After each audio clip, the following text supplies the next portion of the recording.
மகிமைப்படுத்துவேன் என்றாரே. மகிபனின் பாசம் பெரிதே, மங்காத புகழுடன் வாழ்வோம், மாட்சி பெற்று உயர்ந்திடுவோமே.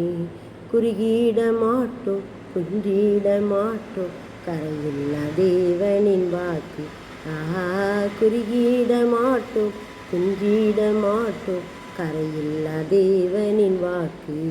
எசேக்கியேல் தீர்க்கதரிசி புத்தகம் 4 அதிகாரம் 5 வசனத்தில், கர்த்தர் சீயோன் மலையில் உள்ள எல்லா வாசஸ்தலங்களிலும் அதன் சபைகளின் மேலும் பகலில் மேகத்தையும் புகையையும் இரவில் கொழுந்துவிட்டு எரியும் அக்கினி பிரகாசத்தையும் உண்டாக்குவார். மகிமையானவைகளின் மேலெல்லாம் காவல் உண்டாயிருக்கும். இது ஒரு அற்புதமான வசனம் பாருங்க. மகிமையானவைகளின் மேலெல்லாம் காவல் உண்டாயிருக்குமா. கர்த்தர் நம்மை மகிமையாக மாற்றுவதற்காக பகலில் மேகத்தை அனுப்புதரல. அந்த மகிமையின் மேகத்தால் நாம் நிரப்பப்படும் போது நமக்கு ஒரு பலத்த காவலாக இருக்கிறது. ஆமென்.